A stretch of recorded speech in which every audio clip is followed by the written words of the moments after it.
Zoey some years ago, not that many, about a couple of years ago, lived in Enfield, and she was involved as an activist in climate change. She was in Extinction Rebellion. She came and worked with EnCaf as well. She did a lot of work with us in EnCaf. I mean, she did a schools project that we did, which that was a competition in schools for students to write an essay or paint a picture about climate change. She got involved in the festival. We put on a festival about 3, 4 years ago. And that festival, we had 100 events in about 9 days. And so we helped that. And then she went others and she went to Exmouth and she became a climate change manager for Exmouth Council. So Zoe, if you're there, if we could start by asking you, I mean, you've done this transition. You've moved from the Extinction Rebellion activist to the EnCaf member, and then moved to Exmouth and become an officer. I mean, how did you manage that transition? Was it difficult? Did you have different problems to face? Was it perceptually different as well? Um, it was in a lot of ways it was different because as well as being a climate activist, I also was a content and brand director for a creative and marketing agency. So I was going out and helping to sell, fast cars and beauty products and things like that, which I got to the point where I was thinking this is completely ridiculous and I don't have any faith in these products. And so I couldn't really marry the two things, being a climate activist and doing my current job. So I wanted to downsize and have a slower pace of life, and actually was moving to Devon, where I went to uni and had some old friends, to really just kind of work in a cafe and do more climate activism. But the job with Exmouth Town Council came up, and the job with the council it's interesting because Exmouth Town Council doesn't really have very many assets or land. So my job with the council as a climate change officer is very much about messaging and marketing and storytelling. So it actually was quite a smooth transition in a way, because I had built up this incredible knowledge of climate change thanks to EnCaf and my work with Extinction Rebellion. And I could use all of that knowledge and training and experience and use that with my marketing and storytelling and teaching experience. So it was kind of a perfect match in a way. And that's what I do in Exmouth. It's a lot of public engagement, a lot of public education, a lot of kind of community activity, and not, as with many other climate officers, I don't spend a lot of time working out the carbon footprint of our buildings or our land because we just don't really have any. Well, But yeah. yeah. Well, since you've been there, you've done a tremendous amount of work. And if you look at your website, which I just put on the screen, you can see that in the sort of 2 years that you've been there, or however long, you have done a huge amount of things. And you've got a very, very, I think, good website. And, there is a lot of work and a lot of effort gone in that. I mean, if you'd like to pick out one or two things, I was thinking something like waste or food, but you may have other examples you want to give that you could tell us about that you've done since you've been there. Yeah, so the first thing I did actually was to look at the Devon carbon plan, because there's obviously a plan that's county wide. And I spoke with the climate team there to say, well, what could we do as a town within this county? And then I also worked with the district climate change officer. So I wanted to kind of cascade from a county wide plan down to a town plan. And look at what areas that we could influence in. And then I broke that plan into 5 categories: food, transport, energy, waste, and the natural environment. And I think that the areas that we've made the biggest impact in are probably waste and food. So to tackle waste, one of the first things I did was to introduce the Exmouth Cup. So this is our reusable cup scheme. So Exmouth Town Council, along with one of our with a private stakeholder, invested in 10,000 of these cups, and we've started to gift them to cafes who supported the scheme. And the cafe then has to offer the cup to their customers. It's a takeaway cup, and the customer drinks their drink and then returns the cup clean or dirty, it's up to them, to one of the participating cafes for it to be lent out again. It is plastic, it's made from PPE, it's not recyclable, but the idea is that this cup will live forever in the system in Exmouth.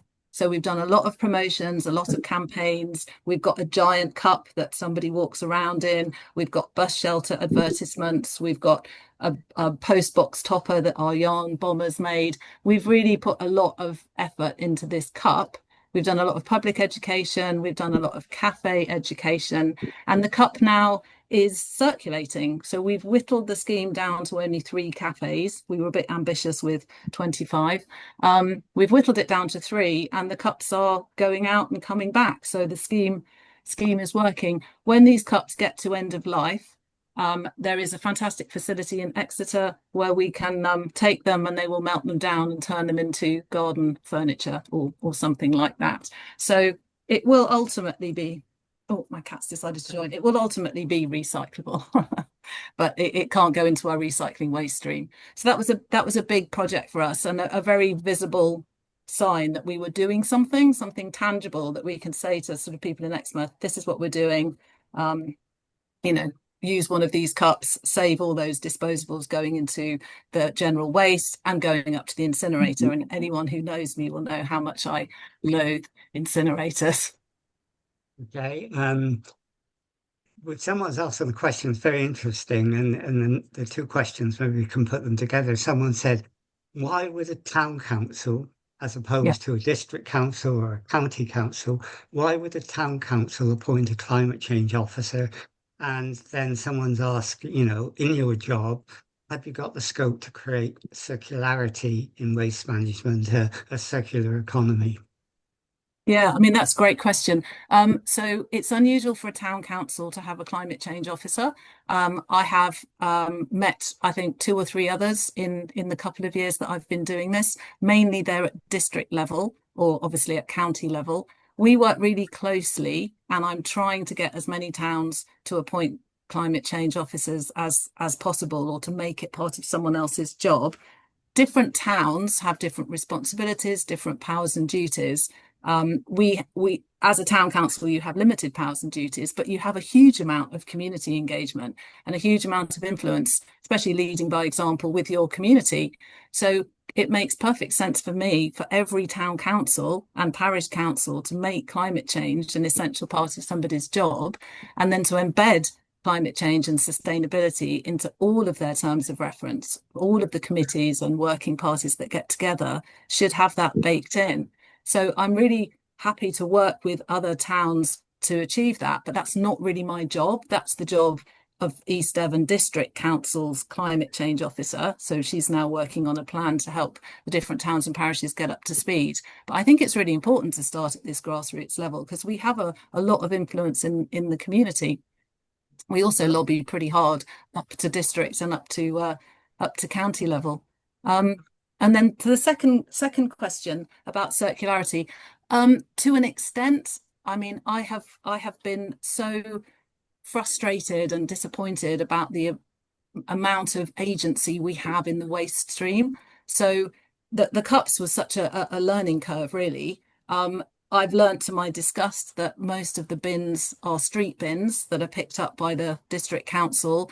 Nothing gets recycled, sadly. So if one of these bins goes into the recycling, initially I thought, oh no, it's going to contaminate the recycling. However, I have since learned that nothing gets recycled from our street bins. We have a really good recycling from curbside. That's a really good rate. We sort it at source at the curbside, and we've got like a 65% recycling, which is quite good.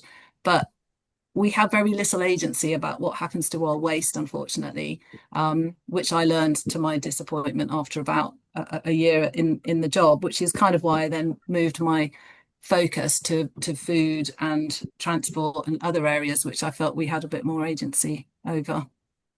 Obviously, you engage the community, and I was going to ask you about that, but you somewhat answered that. And being in a town council, you're closer to the community than you would be if you were in a county council. So you've made a lot of contacts there.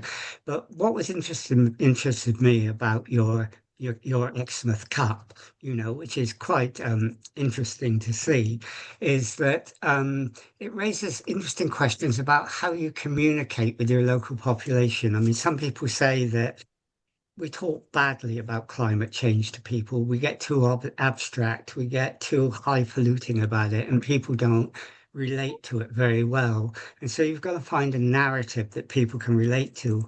And that cup is a good example. You may think it's small, you may think it's insignificant in the grand scale of things, but it does connect people to a sustainability issue that you can take further.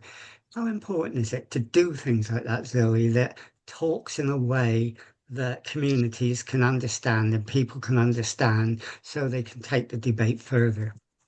I think it's really important. I mean, I rarely talk about climate change per se anymore. I have a campaign or a product or a sort of a plan around reducing waste or encouraging people to eat more plant-based food. And I tend to focus on the climate change aspect of that last. So with the big campaign that we're running at the moment is around reusable. So we're trying to get everyone into a reuse mindset. This is obviously reuse, but now we've moved on to hygiene products. So we're promoting and going into schools and talking about reusable period products. So we're going forward with this by saying these things are so much better for your health. These things are going to save you thousands of pounds in your lifetime, and they're also so much better for the planet. So I'm kind of leading with other aspects now. It's all tied into climate change for me and the biodiversity crisis, but I'm kind of talking to people about things that they can relate to, which is often Exmouth has some of the most deprived parts of the country, so it's often about talking to people how they can save money. We did a big campaign on save money and stay warm with Devon communities together. So we invited people in, we talked to them about cheap ways that they could make their houses warmer, and showed them different funds and grants that they could get to do that as well. So I probably talk less about climate change per se than I used to, and that is definitely more effective.